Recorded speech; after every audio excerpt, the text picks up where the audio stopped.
ہماری قرآن اور حدیث جو دین کا اصل اور بنیادی ماخذ ہے، اس کی دلیل بھی صحابہ کرام رضوان اللہ مجمعین ہے۔ تو اگر ہمارے دلوں میں صحابہ کرام کی عدالت مشکوک ہو گئی تو یقین رکھیں پورے کا پورا دین دھرم سے گر جائے گا۔ کہ 12 صحابہ سے ثابت ہے کہ ان کو اللہ کے نبی صلی اللہ علیہ وسلم نے ان کے لیے مولا کا لفظ استعمال کیا۔ سب سے بہترین دل والے لوگوں کو چن کر میرے صحابی بنا دیا، مسند احمد کی حدیث ہے۔ یہ اللہ کے چنے ہوئے لوگ ہیں، تم صحابہ کے بارے میں بولو گے، تم اللہ کے چناؤ پر بولو گے۔ اللہ کے نبی صلی اللہ علیہ وسلم نے کہا میرے صحابی عمر یہ بات یاد رکھ، جس کے اوپر تو لعنت کر رہا ہے یہ اللہ سے بھی محبت کرتا ہے، اس کے رسول سے بھی محبت کرتا ہے۔ محمد رسول اللہ اور اس کے ساتھی کفار کے لیے بڑی نفرت ہے، لیکن رحماء بینہم آپس میں بڑی محبت کرتے ہیں۔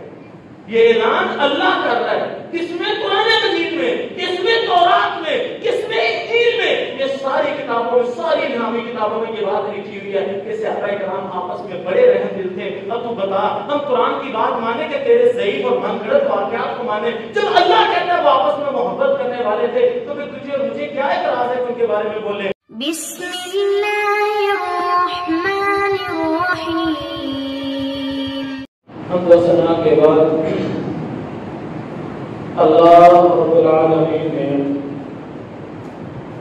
اپنے رسول صلی اللہ علیہ وسلم کے لیے جن ہستیوں کو چنا، ان ہستیوں کو صحابہ کرام رضوان اللہ مجمعین کے نام سے یاد کیا جاتا ہے۔ حضرات گرامی قدر، بڑے دکھ اور بدقسمتی کی بات یہ ہے کہ بہت سارے لوگ بظاہر کلمہ بھی پڑھتے ہیں، مسلمان بھی کہلواتے ہیں، لیکن صحابہ کرام رضوان اللہ مجمعین کے بارے میں دل کے اندر بغض، عناد، کینہ بھی رکھتے ہیں۔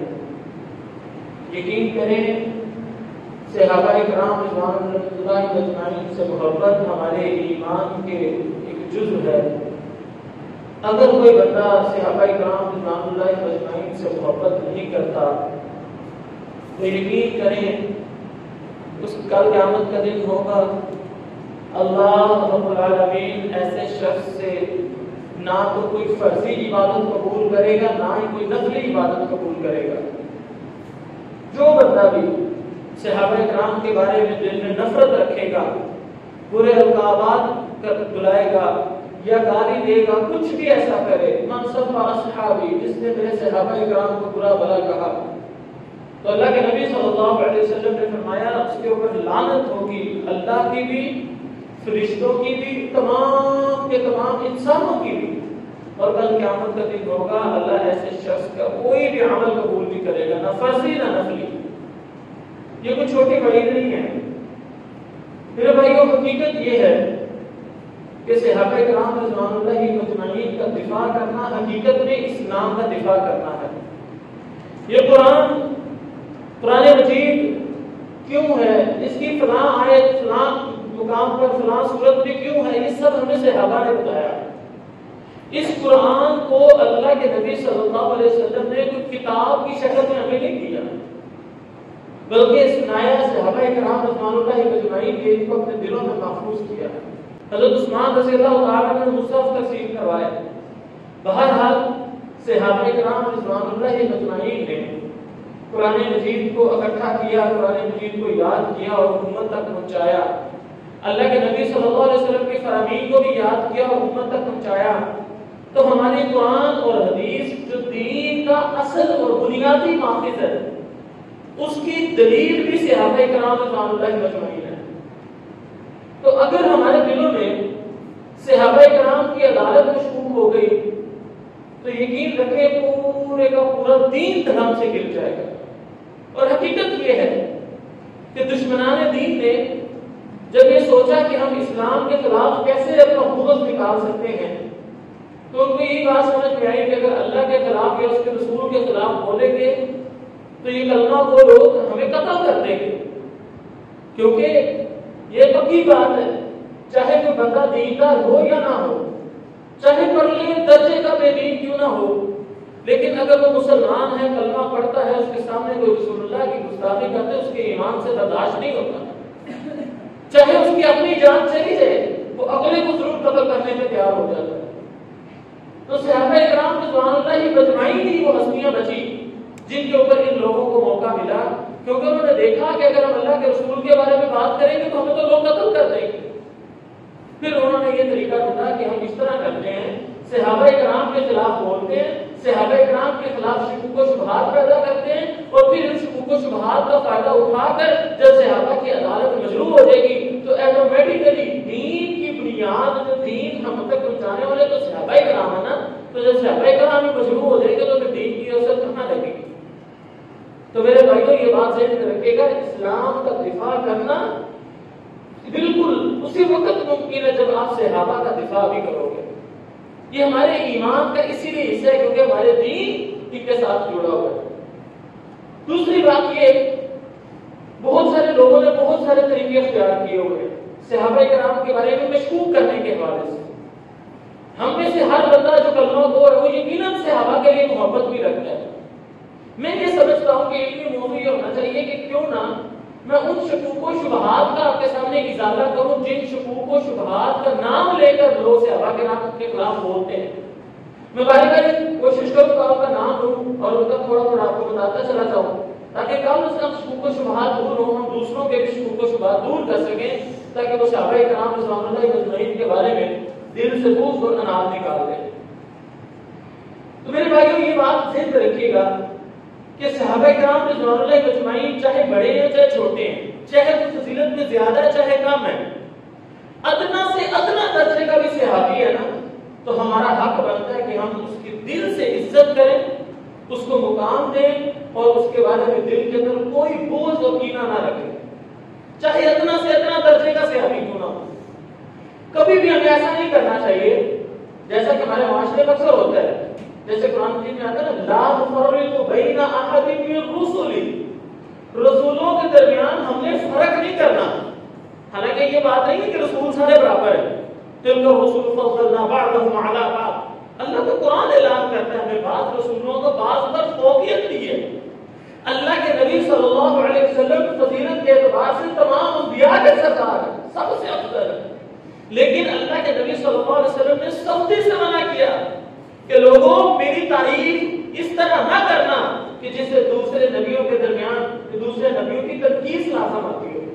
بلکہ ایک روایت میں تو آتا ہے رسول اللہ صلی اللہ علیہ وسلم میں صحیح بخاری کی حدیث ہے میں بھی حضرت موسیٰ علیہ السلام اور حضرت عیسیٰ علیہ السلام کی طرح ہوں، کیوں کہ میری تعریف اس طرح نہ کی جائے کہ یہ نہ ہو کہ میری فضیلت بڑھاتے بڑھاتے بڑھاتے مجھے اوپر لے جائیں اور باقی انبیاء کرام کی گستاخی ہونا شروع ہو جائے۔ آپ فضیلت ہے تو بیان کریں کوئی مسئلہ نہیں، لیکن قطعاً کبھی بھی ایسا نہیں ہونا چاہیے کہ کسی ایک نبی کی فضیلت بیان کر کے باقی نبیوں کی تنقید کرنا، تحقیر کرنا یا تسلیل کرنا یا چھوٹا پن ثابت کرنا ہو، ایسا نہیں ہونا چاہیے۔ سیم یہی طرز عمل صحابہ کرام کے بارے میں اللہ تعالیٰ نے فضیلت دی، یقیناً دی، جو مرتبہ صحابہ کرام حضرت ابوبکر صدیق رضی اللہ تعالیٰ عنہ کو ملا وہ کسی کو بھی نہیں مل سکا۔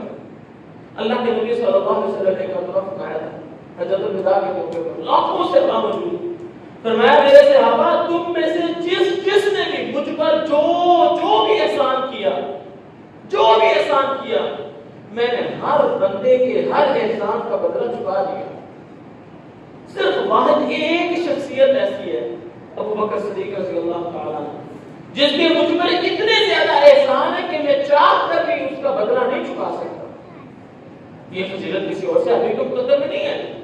حضرت ابوبکر کی فضیلت جو اللہ کے نبی صلی اللہ علیہ وسلم کی موجودگی کے اندر جس کو نبی صلی اللہ علیہ وسلم کے جانماز پر کھڑے ہو کر نماز پڑھانے کا موقع ملا وہ صرف واحد سے حضرت ابوبکر کی، لیکن ہمارا طرز عمل یہاں پر بھی ایسا ہی ہونا چاہیے کہ کہیں بھی ایسا نہ ہو کہ ہم کسی ایک صحابی کی شان بیان کرتے کرتے کسی دوسرے صحابی کی تنقید کر رہے ہوں، کسی ایک صحابی کی فضیلت بیان کرتے کرتے دوسرے صحابی کا چھوٹا پن ظاہر کر رہے ہو۔ نہیں، ہمیں صحابہ کرام رضوان اللہ اجمعین کی محبت ادنا سے ادنا درجے کا بھی صحابی ہے نا تو ہمارے دل میں اس کے لیے محبت اور عزت ہونی چاہیے۔ یہ بات اصول اپنے ذہن میں اچھی طرح بٹھا لیں۔ کیوں؟ اللہ کے نبی صلی اللہ علیہ وسلم کے صحابہ سارے کے سارے بڑی افضل ہیں۔ ساتھ ایک چھوٹا سا واقعہ سناتا ہوں عبید اللہ بن زیاد جو بڑا جابر و ظالم تھا، بڑا سخت گورنر تھا، یہ عبید اللہ بن زیاد کے پاس ایک مرتبہ ایک صحابی آئے، حضرت عائض رضی اللہ تعالیٰ عنہ، آ کر کہنے لگے بیٹا اللہ کے نبی صلی اللہ علیہ وسلم نے فرمایا کہ بدترین حکمران وہ ہوتے ہیں جو اپنی رعایا پر ظلم کرتے ہیں، تو بیٹا میں تجھے یہ نصیحت کرتا ہوں کہ تو ان لوگوں میں سے نہ ہو جانا، تو بڑا سخت ہے، جابر ہے، یہ وہی جس کے تحت اس طرح واقعہ کربلا بھی جس کی سربراہی ہوا، تو اس کو یہ نصیحت کر رہے ہیں کہ اپنی رعایا کے اوپر تو ظلم کرنے والا حکمران رسول اللہ صلی اللہ علیہ وسلم نے فرمایا وہ بدترین حکمران ہوتا ہے۔ یہ بات سن کر عبید اللہ بن زیاد غصے میں آ گیا، تو حضرت عائض رضی اللہ تعالیٰ عنہ کو مخاطب کر کے کہنے لگا چل، نبی صلی اللہ علیہ وسلم کی گھٹیا درجے کے صحابی اسے یہ کہہ کر پکارا، تو حضرت عائض رضی اللہ تعالیٰ عنہ کہنے لگے واہ صحیح مسلم کی یہ حدیث ہے، انہوں نے کیا کمال کرتا ہے تو نبی کے ساتھیوں میں سے بھی وہ گھٹیا درجے کا ہوگا، وہ گھٹیا تو وہ لوگ ہیں جو صحابی نہیں بن سکے، وہ گھٹیا تو وہ لوگ ہیں جو اس کے بعد میں آئے، صحابہ کرام میں سے کوئی گھٹیا نہیں ہو سکتا، کوئی گھٹیا درجے کا صحابی نہیں ہو سکتا، ادنا سے ادنا درجے کا بھی صحابی ہے، تو یہ بات یاد رکھنا، رضی اللہ عنہم ورضوا عنہ، یہ اللہ کی جماعت ہے، اللہ ان سے راضی، یہ اللہ سے راضی، اور صحابہ کرام رضوان اللہ اجمعین کو انتخاب یہ رسول اللہ صلی اللہ علیہ وسلم نے نہیں کیا، اللہ تعالیٰ نے خود انتخاب کیا۔ تو بہرحال مختصر یہ کہ یہ عشق و شبہات پھیلا کر صحابہ کرام کے خلاف کیا جاتا ہے، تو ہم ان کا تھوڑا تھوڑا تذکرہ کرتے ہیں۔ سب سے پہلی بات جی کہا جاتا ہے کہ جی من کنت مولا فعلی مولا، اللہ کے نبی صلی اللہ علیہ وسلم نے یہ الفاظ بیان کر کے یہ کہنا چاہا تھا کہ علی رضی اللہ تعالی عنہ جس کا مولا، جس کا میں مولا، اس کا علی بھی مولا، اور اس سے مراد خلیفہ دیا جاتا ہے جی دیکھیں کہ خلیفے کا حق اب علی کا تھا جو کہ دوسروں کو مل گیا، حالانکہ میرے بھائیو یہ بات بالکل غلط ہے، یہ ایسا نہیں ہے، آپ کو پوری بات بتائی نہیں جاتی۔ ہوا اس طرح کہ اللہ کے نبی صلی اللہ علیہ وسلم جب حج کی ڈگری کر رہے تھے تو اللہ کے نبی صلی اللہ علیہ وسلم نے حج پر جانے سے پہلے ہی حضرت علی رضی اللہ تعالی عنہ کو یمن کے علاقے میں بھیجا تھا کہ جاؤ یمن کے لوگوں سے زکات لے کر آؤ، زکات کا کلیکٹر بنا کر نبی صلی اللہ علیہ وسلم نے حضرت علی کو بھیجا۔ حضرت علی رضی اللہ تعالیٰ عنہ اپنی سربراہی میں کچھ لوگوں کو لے کر یمن چلے گئے، وہاں کے لوگوں کا حساب کتاب لگا کر وہاں سے زکات وصول کر کے وہ واپس آ رہے تھے۔ اس دوران حضرت علی رضی اللہ تعالیٰ عنہ کو پتہ چلا کہ حج کے دن ہے اور اللہ کے نبی صلی اللہ علیہ وسلم حج کرنے کے لیے مکہ میں تشریف لائے ہوئے ہیں۔ حضرت علی رضی اللہ تعالیٰ عنہ نے یمن سے جو مال جو سامان لے کر آ رہے تھے زکات کا، وہ زکات کا سامان وصول کر کے کچھ حصہ تقسیم کر کے غریبوں کو باقی لے کر جب آ رہے تھے تو حضرت علی رضی اللہ تعالیٰ عنہ نے یہ کہا کہ چلو بہت سارے سامان ہے، لشکر ہے، تو تم لوگ آہستہ آہستہ آؤ کیونکہ لشکر تو تیز نہیں چل سکتا، اور خود اپنے گھوڑے کو دوڑایا اور جلدی سے اللہ کے نبی صلی اللہ علیہ وسلم کے پاس مکے میں پہنچ گئے کہ میں اللہ کے نبی صلی اللہ علیہ وسلم کے ساتھ حج کر سکوں۔ یہ فضیلت پانا کوئی اچھی بات۔ حضرت علی رضی اللہ تعالیٰ عنہ آئے، انہوں نے اللہ کے نبی صلی اللہ علیہ وسلم کے ساتھ حج کیا، کافلہ آ رہا تھا یمن سے چلتے چلتے آہستہ۔ اب حضرت علی رضی اللہ تعالیٰ جب حج کے دنوں سے فارغ ہوئے تو فوراً اپنا گھوڑا دوڑایا اور لشکر سے جا ملے جس کی سربراہی کی، اس لشکر کو لے کر جب آئے، اب جب وہاں پر گئے تو حضرت علی رضی اللہ تعالیٰ عنہ نے ان کو ڈانٹا۔ ایک تو یہ کہ تم لوگوں نے بغیر پوچھے بغیر بتائے تم نے اس مال کو استعمال نہیں کیا۔ ان میں سے کچھ لوگوں نے یمنی چادریں، بڑی اچھی چادریں ہوتی ہیں، سردی کی وجہ سے یہ استعمال کیسے انہوں نے چادریں مال غنیمت نکالی زکات میں سے استعمال کرنا شروع کر دیا۔ حضرت علی رضی اللہ تعالیٰ نے اس وجہ سے ان کو ڈانٹا اور غصہ کیا کہ یہ مال رسول اللہ صلی اللہ علیہ وسلم تک پہنچانا تھا اور وہ اگر جس کو چاہتے تقسیم کرتے تم نے اپنی مرضی سے اس مال کو استعمال کیوں کیا؟ بات بھی ٹھیک ہے، حق بھی یہی ہے۔ اب بجائے ان لوگوں نے اس چیز کا اچھا بناتے انہوں نے کچھ غصہ کیا اور حضرت علی رضی اللہ تعالیٰ عنہ کے بارے میں طرح طرح کی باتیں کرنا شروع کر دی۔ اب اللہ کے نبی صلی اللہ علیہ وسلم بھی حج کر کے آ رہے، رستے میں غدیر قوم ایک کنویں کا نام ہے، وہاں پر رکے، وہاں پر یہ یمن کا لشکر بھی آ کے اللہ کے نبی صلی اللہ علیہ وسلم کے ساتھ مل گیا۔ جب یہ لشکر ملا تو اللہ کے نبی صلی اللہ علیہ وسلم کی عادت مبارکہ یہ تھی کہ اپنے امیر کے بارے میں پوچھا کرتے تھے بتاؤ تم نے میرے امیر کو کیسا پایا؟ تو صحابہ کرام رضوان اللہ اجمعین میں کچھ لوگ ایسے تھے انہوں آئے انہوں نے شکایت کرنا شروع کر دی، علی نے ایسے کیا، علی نے ایسے کیا، میں ایسے ڈانٹا، ویسے ڈانٹا۔ زیادہ تھا، موقع بھی ایسا تھا، اللہ کے نبی صلی اللہ علیہ وسلم نے ان ساری چین گوئیوں کا جواب دینے کے لیے اس موقع پر کھڑے ہو کر کہا من کنت مولا فعلی مولا، جو مجھ سے محبت کرتا ہے وہ علی سے بھی محبت کرے. سارے چین گوئیوں کا جواب مل گیا.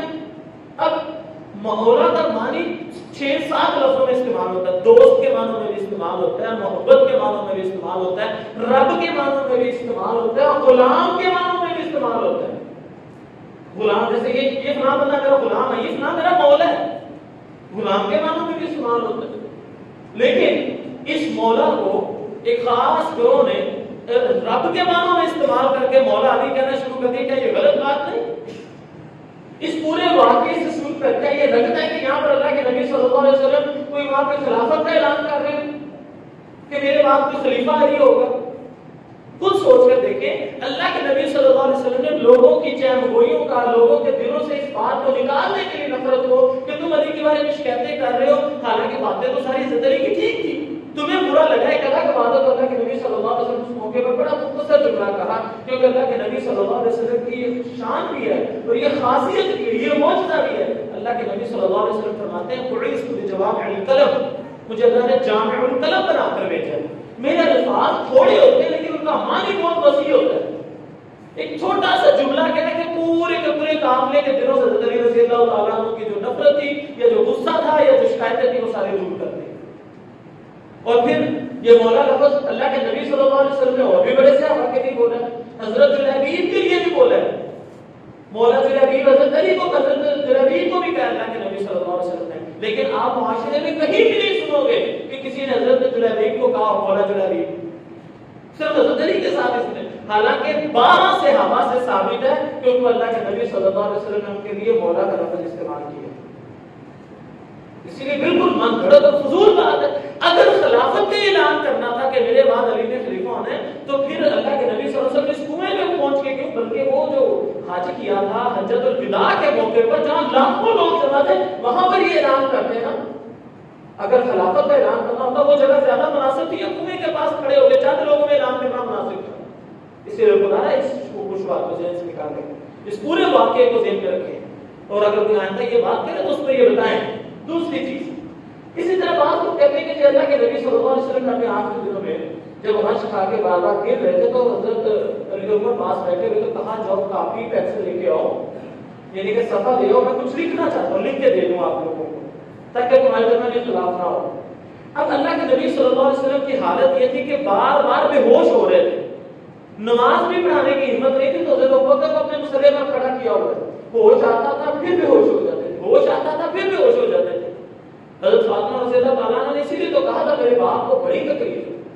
تو بہرحال اب اس موقع پر حضرت علی حضرت عمر رضی اللہ تعالیٰ عنہ پاس نے کہا اللہ کے رسول صلی اللہ علیہ وسلم آپ پریشان نہ ہو، قرآن اور حدیث ہمارے پاس موجود ہے، تو قرآن اور حدیث کے ہوتے ہوئے آپ پریشان نہ ہو، ہم انشاءاللہ اختلاف میں مبتلا نہیں ہوں گے.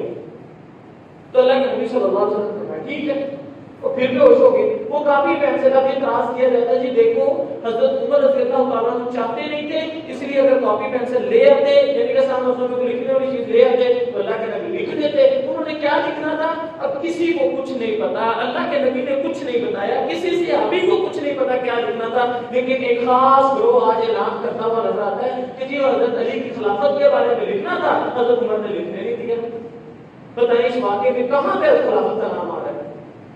اور پھر دکھ کی بات حضرت علی حضرت عمر سے تو اتنے غالب آ گئے تھے، حضرت علی رضی اللہ تعالیٰ عنہ خود لے آتے سے کافی پینسل، اور اتنے صحابہ پاس موجود تھے وہ لے آتے، چلو حضرت عمر نہیں لے کے باقی صحابی لے آتے.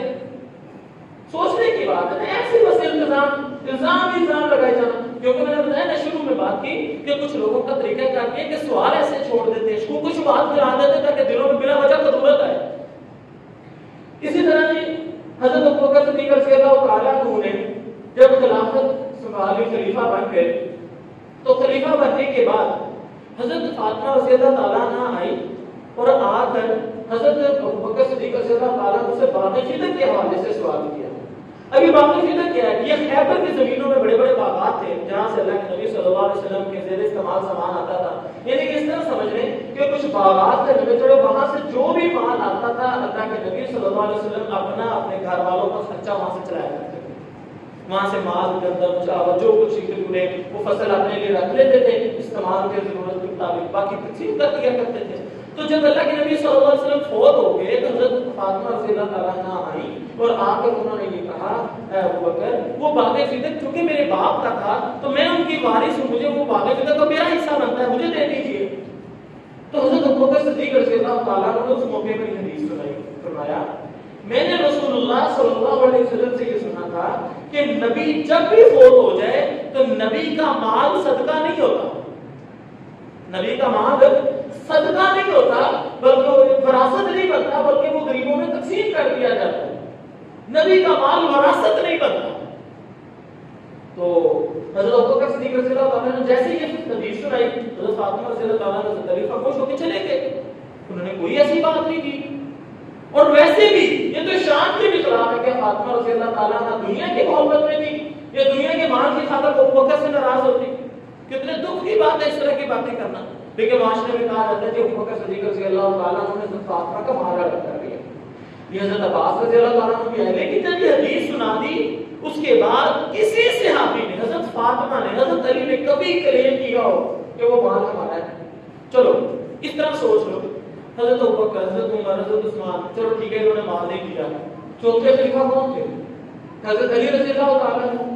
جب حضرت علی خلیفہ بن گئے اب تو سب ان کے قبضے میں تھا نا، وہ لے لیتے کہ یہ تو میری بیوی کا مال تھا، اللہ کے نبی کا مال تھا جو میری بیوی کا حق بنتا تھا، نہیں دیا اس کو لے کر دے دیتے اپنے بیٹوں کو، سنو سے ہم کو نہیں دیا۔ کیوں؟ ان کے دل میں یہ بات تھی نہیں۔ جب انہوں نے یہ حدیث سن لی کہ نبیوں کا مال صدقہ ہوتا ہے، وراثت نہیں بنتا، تو انہوں نے اپنے مال سے فوراً پیچھے ہٹ گئے، انہوں نے دوبارہ کبھی کلیم کیا ہی نہیں۔ اور حضرت ابوبکر صدیق رضی اللہ تعالیٰ عنہ یہ سارے مال کا استعمال ویسے ہی رہا جیسے اللہ کے نبی کی زندگی میں تھا۔ اللہ کے نبی کی زندگی میں کیا ہوتا تھا؟ اس مال سے اللہ کے نبی صلی اللہ علیہ وسلم اپنے گھروں میں اپنی ساری بیویوں کو سامان، ضرورت کا سامان دے دیتے تھے، اس کے بعد باقی تقسیم کر دیا کرتے تھے۔ تو وہ بعد میں بھی ایسے استعمال ہوتا ہے۔ اللہ کے حضرت ابوبکر نے، حضرت عمر نے، حضرت عثمان نے اس سارے باغات کے مال کو اللہ کے نبی صلی اللہ علیہ وسلم کی بیویوں کے لیے، اہل بیت کے لیے صرف کر چھوڑا تھا کہ جیسے اللہ کے نبی استعمال کرتے تھے ویسے ہی اب استعمال ہو۔ اسی لیے یہ دعا الزام لگانا کتنی غلط بات ہے۔ دکھ تو تب ہوتا، ہڑپ تو تب ہوتا جب ابوبکر وہ مال لے کر اپنے بیٹوں کو دیتے، عمر وہ مال لے کر اپنے بیٹوں کو دیتے، تب اعتراض کرنا تھا کہ انہوں نے تو مال ہڑپ کر دیے۔ تو خدا ان چیزوں کو سمجھیے تاکہ آپ جواب دینے والے بن سکیں۔ اس کے بعد آگے چلتے ہیں، پھر اعتراض کیا جاتا ہے جی حضرت علی رضی اللہ تعالیٰ عنہ نے حضرت ابوبکر کے ہاتھ پر بیعت نہیں کی، ناراض رہے تھے، کیوں؟ وہ سمجھتے تھے جی میرا حق ہے۔ دیکھیں شریعت نے کوئی ایک آیت، کوئی ایک حدیث جہاں پر یہ لکھا ہو کہ شریعت کے اندر جو باپ ہوتا ہے یا بیٹا ہوتا ہے خلافت میں اس کا حق ہوتا ہے، باپ بیٹے کا تو اسلام سے تعلق ہی کوئی نہیں۔ خلافت کے اندر حضرت علی رضی اللہ تعالیٰ عنہ نے کبھی یہ کلیم کیا ہی نہیں۔ ایک روایت میں آتا ہے طبرانی کے اندر حضرت علی رضی اللہ تعالیٰ عنہ نے حضرت ابوبکر کے ہاتھ پر بیعت کی تھی، لیکن 6 ماہ گزر کے اس دوران حضرت فاطمہ رضی اللہ تعالیٰ عنہ زندہ رہی، لیکن حضرت فاطمہ رضی اللہ تعالیٰ عنہ بہت بیمار رہتی تھی، بہت زیادہ بیمار رہتی تھی، جن کی وجہ سے حضرت علی رضی اللہ تعالیٰ عنہ زیادہ تر اپنی بیوی کی خدمت میں مصروف رہتے تھے۔ جب حضرت فاطمہ رضی اللہ تعالیٰ عنہ فوت ہو گئی تب حضرت علی رضی اللہ تعالیٰ عنہ نے محسوس کیا کہ لوگ میرے بارے میں، ابوبکر کے بارے میں باتیں کرتے ہیں۔ حضرت علی رضی اللہ تعالیٰ عنہ نے اپنے گھر میں بلایا، بات چیت کی کہ مسجد میں آ کر پہلے حضرت علی رضی اللہ، حضرت ابوبکر صدیق رضی اللہ تعالیٰ عنہ نے حضرت علی کے شان کے اندر باتیں کی، پھر حضرت علی رضی اللہ تعالیٰ عنہ کھڑے ہوئے، انہوں نے اپنے بھائی ابوبکر کی شان میں باتیں کی اور ایک دوسرے کی شان بیان کرنے کے بعد حضرت علی رضی اللہ تعالیٰ عنہ نے دوبارہ حضرت ابوبکر کے ہاتھ میں بیعت کی تاکہ لوگوں کی زبانیں بند ہو جائیں۔ پھر اگر اعتراض ہوتا حضرت علی کا حق مارا گیا تھا، بتائیں حضرت علی، حضرت ابوبکر کے دور میں قاضی کا ہوتا کس کے پاس تھا؟ حضرت علی کے پاس۔ حضرت عمر کے دور میں قاضی کا ہوتا حضرت علی کے پاس تھا۔ حضرت عثمان کے دور میں قاضی کا ہوتا حضرت علی کے پاس تھا، یعنی کہ چیف جسٹس، جج حضرت علی رضی اللہ تعالیٰ عنہ ہوا کرتے تھے۔ اسی لیے خدا نے یہ ساری فضول باتیں ایسے ہی جان لی۔ پھر کہا جاتا ہے کہ دیکھیں اللہ کے نبی صلی اللہ علیہ وسلم نے فرمایا تھا کہ میری نسبت علی تیرے ساتھ ایسی ہے جیسے موسیٰ کی ہارون کے ساتھ تھی۔ تو تو جس طرح موسیٰ کے بعد ان کا بھائی ہارون نبی تھا، جس طرح ان کو سب کچھ ملنا تھا اور انہوں نے وارث بننا تھا، ایسے علی نے بننا تھا. یہ بات ایسے نہیں ہے میرے بھائیوں. اللہ کے نبی صلی اللہ علیہ وسلم جب جنگ میں جانے لگے تو مدینے کو چھوڑ کے جب جانے لگے نا تو حضرت علی رضی اللہ تعالیٰ نے کہا اے اللہ کے رسول صلی اللہ علیہ وسلم میں بھی آپ کے ساتھ نکل کر لڑنے کے لیے جانا چاہتا ہوں، مجھے آپ جنگ سے محروم نہ کریں. یہ صحابہ کرام کی شان کی، وہ جہاد کو پسند کرتے تھے. یہ ہم لوگ ہیں جو جہاد سے نفرت کرتے ہیں، ہمارے دلوں میں اس طرح سے وہ محبت نہیں ہے، ہم دنیا سے محبت کرنے والے بن گئے. تو حضرت علی رضی اللہ عنہ نے جب یہ بات کہی نا کہ میں دل چاہتا ہے اللہ کے رسول میں بھی آپ کے ساتھ مل کر جاؤں، جہاد کروں، مجھے نہ چھوڑ کر جائیں، تو اللہ کے نبی صلی اللہ علیہ وسلم نے اس موقع پر اپنا چونکہ نائب حضرت علی کو مدینے کا گورنر بنایا. اس وقت یہ کہا تھا علی کیا تو اس بات پر راضی نہیں ہے کہ جس طرح موسیٰ علیہ السلام کے ساتھ ہارون علیہ السلام کو نسبت تھی وہ نسبت تیرے ساتھ مجھے ہے کہ میں جا رہا ہوں باقی ساتھیوں کو لے کر، تجھے پیچھے اپنا نائب بنا کر جا رہا ہوں، اس میں کون سی حد ہوئی؟ حضرت علی خوش ہو کے خاموش ہو کے بات ختم ہو گئی. اب یہاں پر اگر ایک بات ہے کہ خلیفہ اس سے مراد ہے تو پھر اللہ کے نبی صلی اللہ علیہ وسلم کئی مرتبہ دوسرے صحابہ کو بھی مکے کے مدینے کا گورنر بنا کے گئے اپنی غیر موجودگی میں. اس کا مطلب اپنی غیر موجودگی میں اگر کسی کو گورنر بنانا ہو یا تو فضیلت ہے تو پھر ان کو بھی خلیفہ بننا چاہیے. تو میرے بھائی یہ ساری باتیں سارے اٹکل بچوں ہیں، کبھی بھی حضرت علی رضی اللہ تعالیٰ عنہ نے اس طرح کی کوئی بات، بلکہ حضرت عثمان رضی اللہ تعالیٰ عنہ حضرت علی رضی اللہ تعالیٰ عنہ کے خلافت کا فیصلہ کیسے ہوا اس سے بھی آپ کو اندازہ ہو جائے.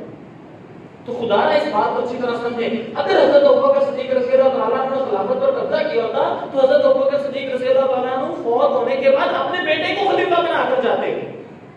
کتنے بیٹے تھے لیکن کسی کو خلیفہ نہیں بنایا، بلکہ حضرت عمر کو خلیفہ بنایا جس کا رشتہ داری کے ساتھ تعلق ہی کوئی ڈائریکٹ رشتہ نہیں حضرت علی اور حضرت ابوبکر اور حضرت عمر کا.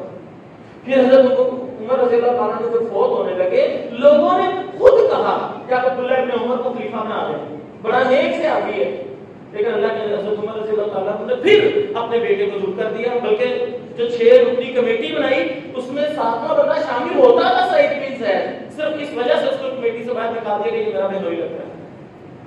اور یہ سبق دیا عمر کو کہ رشتہ داری کا کوئی تعلق نہیں ہوتا خلافت کے ساتھ. تو کیسے کہہ سکتے ہو جی قبضہ کیا؟ اس کے بعد آتے ہیں جی حضرت عثمان رضی اللہ عنہ پر بھی الزام لگائے جاتے ہیں جی انہوں نے لوگوں کو اپنے قریبی لوگوں کو بڑے بڑے عہدے دے دیے. ساری فضول باتیں، کوئی ایک ثابت کرے. ایسے ہی جان کر بس ٹکر بچوں لگائے ہوئے جی ایسے تھا ایسے تھا ایسے تھا. اصل بات یہ حضرت عثمان رضی اللہ تعالیٰ عنہ نرم دل تھے، ان کی نرمی کا فائدہ اٹھا کر لوگ غلط کام کرتے تھے اور نرمی کا فائدہ لوگ اٹھاتے ہیں کیونکہ حضرت عثمان اکثر معاف کرتے تھے، اچھا کوئی بات نہیں آئندہ نہ کریں ایسے، بس سمجھا دیتے تھے، سختی نہیں کرتے تھے.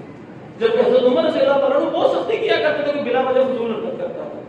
تو یہ نرم دلی کا فائدہ اٹھایا. بہرحال ایک فتنہ برپا ہوا، حضرت عثمان رضی اللہ تعالیٰ عنہ کو شہید کر دیا. اب حضرت عثمان رضی اللہ تعالیٰ عنہ کے بعد حضرت علی خلیفہ بن گئے. کسی ایک صحابی نے بھی کوئی اعتراض نہیں کیا کہ خلیفہ کسی اور کو بننا چاہیے تھا، متفقہ طور پر خلیفہ بن گئے. اب اس کے بعد کیا ہوا جی؟ جنگ جمل ہوئی. اب جنگ جمل کیسے ہوئی؟ یہ صرف اور صرف یہ بات ذہن میں رکھیں، نہ صرف آتے ذہن کو شبہات دور کرنا چاہ رہا ہوں، سارے کے سارے اعتراضات ان کے پیچھے بنیاد ہی کوئی نہیں. اب جنگ جمل حضرت علی رضی اللہ تعالیٰ عنہ اور دوسری طرف حضرت عائشہ، حضرت طلحہ، حضرت زبیر، یہ وہ صحابہ طلحہ زبیر یہ اشرا مبشرہ صحابہ میں سے بڑی فضیلت والے، ان کے درمیان جنگ ہوئی. اب یہ جنگ کیسے ہوئی؟ یہ جنگ ہونی نہیں تھی. ہوا کیا تھا، سال گزر گیا تھا، طلحہ و زبیر رضی اللہ تعالیٰ عنہ دونوں نے اور بھی بہت سارے صحابہ نے حضرت علی رضی اللہ تعالیٰ عنہ کے ہاتھ پر بیعت کر لی تھی. امیر معاویہ رضی اللہ تعالیٰ عنہ شام کے گورنر تھے، پچھلے 20 سال سے وہ گورنر تھے، تقریباً 15 سالوں سے وہ گورنر تھے. تو انہوں نے بیعت نہیں تھی کہ بس ایک شرط رکھی ہوئی تھی، وہ یہ نہیں کہتے تھے میں خلیفہ ہوں. حضرت امیر معاویہ رضی اللہ تعالیٰ عنہ کا کوئی ایک کلیم کھاتے کو انہوں نے کہا میں خلافت کا حقدار ہوں، علی کو خلافت کا حقدار ہوں. وہ خود سمجھتے تھے کہ حضرت علی رضی اللہ تعالیٰ عنہ سابقون الاولون میں سے ہیں، انہی کا حق بنتا ہے. بس ان کا ایک اعتراض یہ تھا کہ میں حضرت عثمان کا قریبی رشتہ دار ہوں، تو میں وارث ہوں، میرا حق بنتا ہے کہ میں ان کا قصاص لوں، میرا بندہ قتل ہوا، مجھے اس کا بدلہ لے کر دیں، میں پھر بیعت کروں گا. صرف ایک شرط تھی. بہرحال دیکھتے ہیں جنگ جمل کیسے ہوئی. لوگوں نے طلحہ و زبیر کو تانے دینا شروع کر دیے کہ سال گزر گئے ابھی تک عثمان رضی اللہ عنہ کے قاتلوں کا بدلہ نہیں لیا گیا، لو بدلہ. تم لوگ وہ آگے سے کہتے تھے حضرت علی رضی اللہ تعالیٰ عنہ، وہ کہتے تھے کہ دیکھو ابھی حالات مستحکم ہونے دو، حالات بڑے خراب ہوئے ہوئے، کس طرح انہوں نے آ کر فتنہ برپا کر کے اتنی آج دنیا کے خلیفے کو اس کے گھر میں قتل کر دیا، تو حالات مستحکم ہو لینے دو. تو انہوں نے کہا کہ ٹھیک ہے حضرت علی کے پاس اگر حالات مستحکم نہیں ہو رہے آپ لوگ مستحکم کر کے دے دیں. طلحہ زبیر رضی اللہ تعالیٰ عنہ مکہ میں گئے، وہاں پر حضرت عائشہ بھی تھی، انہوں نے وہاں سے ایک بہت بڑا لشکر تیار کیا کہ چلو ہم سارے مل کر حضرت علی رضی اللہ تعالیٰ عنہ کے ساتھ مل کر جو حضرت عثمان کے قاتلوں کا بدلہ لیتے ہیں، ان کے قاتلوں کو پکڑتے ہیں. اب جب انہوں نے آ کے اس طرح ایک محاذ کھڑا کیا، صحابہ کرام جماعت لے کر آگے اور ایک پریشر گروپ بنایا نا کہ پریشر ڈالتے حضرت علی پر کہ ہمیں بدلہ لے کر دیں عثمان کے قاتلوں پر. اب حضرت علی رضی اللہ تعالیٰ عنہ نے کہا نہیں یہ طریقہ کار غلط ہے، ایسے نہیں ہوگا. اب یہاں پر ایک سیاسی ان کو لگتا ہے ایسے بدلہ لے لینا چاہیے. حضرت علی کہتے ہیں کس طرح حالات مزید خراب ہوں گے، بس یہ ہے سیاسی مسئلہ، اس میں کوئی دین کا مسئلہ نہیں ہے، صرف قصاص عثمان کا مسئلہ ہے کہ عثمان کے قاتلوں کا بدلہ لینا ہے، کس طرح لینا. حضرت علی کہتے ہیں اس طرح نہیں لینا، اور طلحہ و زبیر اور عائشہ کہتے ہیں اس طرح لینا. یہ اعتراض ہے. اب دونوں فوجیں آمنے سامنے، ادھر طلحہ و زبیر اور عثمان، ادھر حضرت علی، ہزاروں کی تعداد سے ہلاک ادھر بھی ہے ادھر بھی ہے. اب آپ اندازہ لگائیں دونوں کے دل میں لڑائی نہیں ہے، غصہ نہیں ہے. یہ بات اچھی طرح سمجھ لیں کہ صحابہ کرام رضوان اللہ اجمعین نے ہمیں بتا دیا کہ آپس کے اختلافات کو کیسے سالو کرنا ہے. حضرت زبیر رضی اللہ تعالیٰ عنہ اپنا گھوڑا دوڑا کر آئے، حضرت علی رضی اللہ تعالیٰ عنہ لشکر کے بیچ میں آ گئے، بیچ میں گھومتے پھرتے واپس چلے گئے. حضرت علی رضی اللہ تعالیٰ عنہ نے سختی سے منع کیا، خبردار کسی نے چھوڑ ایک تلوار بھی چلائی، ایک تیر بھی چلایا. دونوں فوجیں آمنے سامنے بیٹھی ہیں. اب حالات تو طے ہو گئے کہ ٹھیک ہے، طلحہ و زبیر عائشہ کو سمجھ آ گئی کہ اس طرح پریشر دینے سے معاملہ حل نہیں ہوگا، ٹھیک ہے جی صلح کرتے ہیں، چھوڑو چلتے ہیں. اب ہوا کیا، اس دوران فائدہ اٹھایا وہی باقی گروہ. ایک تیسرا گروہ تھا جو اصل میں صحابہ کرام کو لڑوا رہا تھا. وہ تیسرا گروہ وہی باغیوں کا گروہ تھا جنہوں نے حضرت عثمان کو شہید کیا. یہ جگہ جب شروع کیسے ہوئی، رات کے اندھیرے کا فائدہ اٹھا کر یہ باغی لوگ کچھ اس طرف چلے گئے، حضرت جنگ جبل والی سائڈ پہ، حضرت طلحہ و زبیر والی سائڈ پہ، کچھ حضرت علی والی سائڈ پہ آ گئے. انہوں نے ادھر سے ادھر تیر چلانا شروع کر دیا، انہوں نے ادھر سے اس لشکر پہ تیر چلانا شروع کر دیا اور آگ لگا دی. جنگ جبل جو حضرت طلحہ و زبیر عائشہ رضی اللہ تعالیٰ عنہ ان لوگوں نے سمجھا کہ ہم پر حضرت علی نے حملہ کر دیا ہے، حضرت علی کے لشکر نے ہم پر حملہ کر دیا ہے. حضرت علی کے لشکر کے اوپر جو تیر گرے ان کو لگا انہوں نے حملہ کر دیا اور اس چکر میں جنگ شروع ہو گئی. وہ سارا دن جنگ ہو گئی. بعد میں پتا چلا ہوا کہ پتا چلا کہ نہ انہوں نے لڑا تھا نہ ہم نے لڑا، کس نے لڑا کوئی پتہ ہی نہیں. بعد میں پتا چلا جب وقت گزرا کہ تو باغیوں کی سازش تھی. صحابہ کرام آپس میں لڑنا نہیں چاہتے تھے. حضرت علی رضی اللہ تعالیٰ عنہ حضرت پیر معاویہ رضی اللہ تعالیٰ عنہ کے درمیان کا فیصلہ ہونے کے لیے حکم مقرر کر دیا. یہ جو تیسرا گروہ تھا، یہی گروہ آ کے حضرت علی کے کفر کے فتوے لگا کر حضرت علی کے خلاف جنگ شروع کر دی. 5 سال حضرت علی نے خارجیوں سے لڑتے لڑتے ساری زندگی گزر گئی کہ کفر کے فتوے لگا کر قتل کرنا شروع کر دیا. تو میرے بھائیوں اس چیز کو اچھی طرح سمجھیں، یہ سارا باغیوں کا گروہ ہے جو لڑوا ہے. صحابہ کرام رضوان اللہ اجمعین آپس میں محبت کرنے والے تھے، پیار کرنے والے تھے. دیکھیں نا ہم لوگ بھی آگے عجیب سوال کرتے ہیں. ایک آدمی آگے پوچھتا ہے دیکھیں یہ بتائیں حضرت عمار بن یاسر کے حوالے سے رسول اللہ صلی اللہ علیہ وسلم نے فرمایا تھا کہ اس کو ایک باغی گروہ قتل کرے گا. بتاؤ کس نے قتل کیا تھا؟ کیا مطلب، کیا کہنا کیا چاہتے ہو؟ وہ پوچھنا یہ چاہتا ہے مجھے بتاؤ کس نے کیا تھا تاکہ میں ان کے اوپر باغی کا فتویٰ لگاؤں اور ان کو خراب کروں، ان کے خلاف بولوں. وہ اللہ کے بندوں، وہ ہم سے اتنے سینئر صحابہ تھے جس کام کو جس بارے میں 1400 سال پہلے وہ فیصلہ نہیں کر سکے، تمہیں کیا ضرورت پڑی ہے فیصلے کرنے کی؟ تم سے اللہ نے پوچھنا. اللہ کی قسم کھا کے کہتا ہوں اگر تمہیں ان باتوں کا نہیں پتا، صحابہ کرام کے درمیان ہونے والی جنگوں کا نہیں پتا، حضرت حسن و حسین کے درمیان جو معاملات جو اختلافات ہوئے یا جو حضرت امیر معاویہ کے ساتھ جو جنگیں ہوئی ان کا نہیں پتا، لیکن تم توحید کو ماننے والے اور توحید پہ چلنے والے اور نماز کا اہتمام کرتے ہو، اللہ کی قسم تم جنت میں داخل ہوگے. اور تمہیں ان ساری باتوں کا پتہ ہے لیکن تمہیں عقائد کا پتہ نہیں، صحابہ کرام کے بارے میں تمہارے دل میں نفرت ہے، تم چاہے نمازیں پڑھیں بھی ہوئے جنت میں نہیں جا سکتے. خدا ان چیزوں کو سمجھیے، یہ ہمارے دین کا حصہ نہیں ہے. دین مکمل ہو چکا ہے، وہی آنا بند ہو چکی ہے، وہی اللہ کے نبی صلی اللہ علیہ وسلم کی زندگی میں بند ہو گئی تھی. اصل بات یہ ہے میرے بھائیوں، دیکھو اللہ کے نبی صلی اللہ علیہ وسلم نے، اللہ رب العزت نے ہمیں دین سارے کا سارا سکھانا تھا، عملی طور پر بھی سکھانا تھا. اللہ کے نبی صلی اللہ علیہ وسلم کی زندگی کے اندر سارے معاملات ہمیں سکھا دیے گئے. ایک چیز بس تھوڑی سی رہ گئی تھی، وہ یہ تھی کہ اگر مسلمان آپس میں لڑ پڑے تو کیسے بہیو کرنا ہے. مسلمان اگر آپس میں لڑ پڑے تو کیسے بہیو کرنا ہے، آپ کا طرز عمل کیا ہونا چاہیے. اس چیز کا عملی ثبوت ہمیں صحابہ کی زندگی سے مل گیا. کیا سبق ملا؟ دیکھو حضرت علی رضی اللہ تعالیٰ عنہ حضرت امیر معاویہ کے درمیان جنگ ہو رہی ہے، جنگ ہونے کے بعد شہید ہوئے. حضرت امیر معاویہ کے رضی اللہ تعالیٰ عنہ کے بھی لوگ شہید ہوئے، حضرت علی کے بھی شہید ہوئے. لیکن شہید جب جنگ ختم ہوئی، حضرت علی رضی اللہ تعالیٰ عنہ نے ان لوگوں کو سب کو اکٹھا کیا اور سب کی نماز جنازہ حضرت علی نے خود پڑھائی. امیر معاویہ کے لشکر کے مقتولین کی شہداء کی نماز جنازہ بھی خود پڑھائی. کیا مطلب؟ امت کو یہ سبق دیا، لوگوں جب تمہیں کفار سے جنگ کرنی ہے تو ان کو لوگوں کو پکڑ پکڑ کے قتل کرنا ہے، لیکن جب مسلمانوں کے ساتھ مختلاف ہو جائے، لڑائی ہو بھی جائے تو ان کو مسلمان سمجھنا، ان کا جنازہ بھی پڑھنا ہے. تو لوگوں جب کافروں سے جنگ ہو جائے ان کا مال چھین کر مال غنیمت بنانا ہے، لیکن جب مسلمانوں کے ساتھ لڑائی ہو جائے ان کے مال کو ایک دوسرے کے لیے حلال نہیں کرنا، مال غنیمت نہیں بنانا. اور لوگوں جب کافروں سے جنگ ہو جائے پیچھے پڑ پڑ کے ان کو قتل کرنا ہے، ان کا پیچھا کرنا ہے، لیکن جب مسلمانوں آپس میں تمہارا اختلاف ہو جائے، لڑائی ہو جائے تو کسی کے پیچھے جا جا کے اس پہ اپنا حملہ نہیں کرنا. اور لوگوں جب کافروں کے ساتھ تمہاری جنگ ہو تو تمہارا طرز عمل بڑا سخت ہونا چاہیے اور ان کے لوگوں کو پکڑ پکڑ کر تمہیں لونڈیاں بنانا چاہیے، غلام بنانا چاہیے. لیکن جب مسلمانوں کے ساتھ آپس میں جنگ ہو جائے تو یہ بات یاد رکھو، یہ تمہارے مسلمان بھائی ہیں، اختلاف ہو گیا، غلطی پر آ گئے تو کوئی بات نہیں، لڑائی ختم ہونے کے بعد وہ تمہارے ایسے ہی بھائی ہیں جیسے پہلے تھے. نہ ان کو تم نے لونڈیاں بنانا، نہ غلام بنانا، نہ ان کے مال کو اپنے اوپر جائز قرار دینا. یہی اختلاف تھا. حضرت علی رضی اللہ تعالیٰ عنہ اسی لیے تو کفر کے فتوے لگائے جا رہے تھے وہی خارجی اور باغی گروہ نے کہ یہ کس طرح کا آدمی ہے، کس طرح کی جنگیں لڑتا ہے، پہلے لڑتا اور بعد میں لوگوں کے جنازے پڑھاتا ہے. تو خدا نے ان چیزوں کو اچھی طرح سمجھو. صحابہ کرام رضوان اللہ اجمعین کی محبت یہ ہمارے ایمان کا حصہ ہے.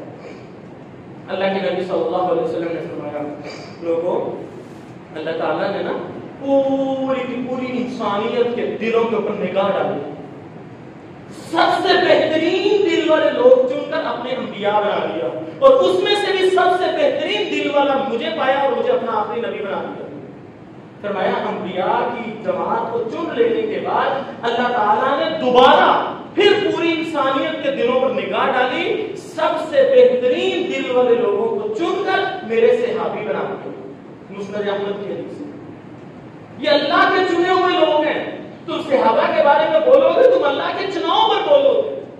صحیح بخاری کے حدیث ہے. اللہ کے نبی صلی اللہ علیہ وسلم نے فرمایا اللہ تعالیٰ نے سب سے پہلے بنو کنانہ کو چنا اور اس میں سے مجھے چنا اور اس کے بعد میرے ساتھیوں کو بھی چنا. میرے صحابہ کو اللہ تعالیٰ نے انتخاب کیا میرے لیے، اور انتخاب کرنے کے بعد کسی کو میرا رشتہ دار بنا دیا، کسی کو میرا مددگار بنا دیا، کسی کو میرا سسر بنا دیا، کسی کو میرا داماد بنا دیا. اور یہ ساری باتیں کہنے کے بعد اللہ کے نبی صلی اللہ علیہ وسلم نے فرمایا من سب اصحابی، جس نے کسی میری صحابی کے اوپر لعنت کی فلعنت اللہ، اس پر اللہ کی لعنت ہو، والملائکہ، فرشتوں کی لعنت ہو، والناس اجمعین، تمام کے تمام انسانوں کی لعنت ہو. جس نے بھی میرے صحابی کے بارے میں کچھ سخت کہا، کچھ نفرت امیز گفتگو کی، کچھ بھی کہا، اور جیسا کہ میں نے پہلے بتایا تھا ادنا سے صحابی کے بارے میں بھی اگر کسی نے گفتگو کی تو یاد رکھے وہ بندہ کل قیامت کے دن اللہ کے ہاں مجرم ہوگا. اللہ رب العزت قرآن مجید میں فرماتے ہیں کہ لا یستوی منکم من انفق من قبل الفتح وقاتل. فتح مکہ سے پہلے جو لوگ مسلمان ہوئے جنہوں نے مال خرچ کیا، جو لوگ فتح مکہ کے بعد مسلمان ہوئے انہوں نے مال خرچ کیا، دونوں برابر نہیں ہو سکتے. فضیلت ہے، سابقون الاولون کے لیے فضیلت ہے، لیکن اللہ تعالیٰ نے ساتھ ہی کیا کرنا وَكُلًّا وَعَدَ اللَّهُ الْحُسْنَى، اللہ نے تمام کے تمام صحابہ سے اچھا وعدہ کیا. کیا تمام کے تمام صحابہ کامیاب، تمام کے تمام صحابہ کامیاب. اللہ کے بندوں کسی کے اوپر لعنت کرنا، کسی کے بارے میں بولنا کوئی آسان بات ہے؟ حضرت عمر رضی اللہ تعالیٰ عنہ کے سامنے ایک مرتبہ ایک آدمی آیا، اس کو شراب پینے کی وجہ سے کوڑے مارے گئے. پھر اگلے دن آیا، پھر کوڑے مارے گئے. اللہ کے نبی صلی اللہ علیہ وسلم بھی زندہ تھے. اور آدمی بڑا عجیب سا تھا، روز شراب پی لیتا تھا، روز پکڑا جاتا تھا، روز کوڑے کھاتا تھا. وہ چوتھے 5 دفعہ جب ایسا ہوا نا تو حضرت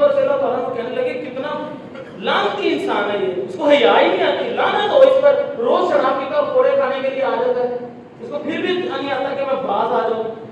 تو اللہ کے نبی صلی اللہ علیہ وسلم نے پکار کر کہا میرے صحابی عمر یہ بات یاد رکھ، جس کے اوپر تو لعنت کر رہا ہے یہ اللہ سے بھی محبت کرتا ہے، اس کے رسول سے بھی محبت کرتا ہے۔ ٹھیک ہے اس میں ایک اگر خرابی آ بھی گئی ہے، یہ اللہ اس کے رسول سے محبت کرتا ہے، تجھے نہیں آتا پہنچتا تو اس کو لعنت کر دے۔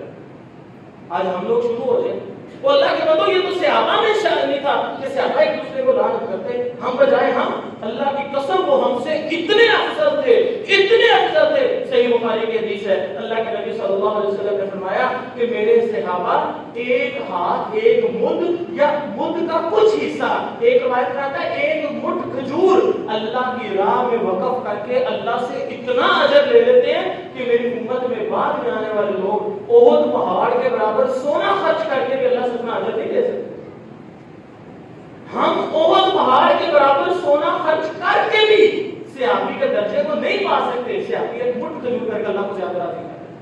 خدا را اس چیز کو سمجھیے، وہ اللہ کے چنے ہوئے لوگ تھے، اللہ تعالیٰ نے اپنے نبی کے لیے ان کو خصوصی طور پر چنا تھا۔ اس لیے یہ بات یاد رکھو، ہمارے لیے ان کے دلوں کے ہمارے دلوں میں ان کے لیے عزت و احترام ہونا چاہیے۔ جہاں تک رہتی بات تجھ سے کوئی ستم کرتا ہے، تو باتیں کرتا ہے، تیرے پاس واقعات ہوں گے، لیکن یہ واقعات کہاں سے آئے؟ تاریخ سے، اور تاریخ کے سچے اور جھوٹے ہونے کی کوئی خاص دلیل بھی نہیں ہے۔ ضعیف روایات بہت زیادہ، ضعیف راوی بہت زیادہ، لیکن یاد رکھ صحابہ کی عزت کے بارے میں، صحابہ کی عظمت کے بارے میں اللہ کے قرآن میں بھی لکھا ہے، تورات میں بھی لکھا ہے، انجیل میں بھی لکھا ہے۔ سارے کے سارے انبیاء کے پیدا ہونے سے پہلے، آدم علیہ السلام کے پیدا ہونے سے پہلے اللہ نے جب تورات کو لکھا، انجیل کو لکھا، اس قرآن مجید کو لکھا، اس قرآن مجید کے اندر، تورات کے اندر، انجیل کے اندر یہ الفاظ اللہ تعالیٰ نے ڈالے، محمد رسول اللہ والذین آمنوا معه اشداء علی الکفار رحماء بینہم۔ محمد رسول اللہ اور اس کے ساتھی کفار کے لیے بڑی نفرت ہے، لیکن رحماء بینہم آپس میں بڑی محبت کرتے ہیں۔ یہ اعلان اللہ کر رہا ہے، کس میں؟ قرآن مجید میں، کس میں؟ تورات میں، کس میں؟ انجیل میں۔ یہ ساری کتابوں میں، ساری نامی کتابوں میں یہ بات لکھی ہوئی ہے کہ صحابہ کرام آپس میں بڑے رحم دل تھے۔ اب تو بتا، ہم قرآن کی بات مانے کہ تیرے ضعیف اور من گھڑت واقعات کو مانے؟ جب اللہ کہتا ہے وہ آپس میں محبت کرنے والے تھے، تو پھر تجھے اور مجھے کیا اعتراض ہے کہ ان کے بارے میں بولے؟ اللہ تعالیٰ سے دعا ہے اللہ تعالیٰ ہمیں صحابہ کرام کے بارے میں اپنے دل کو صاف اور پاک رکھنے کی توفیق عطا فرمائے۔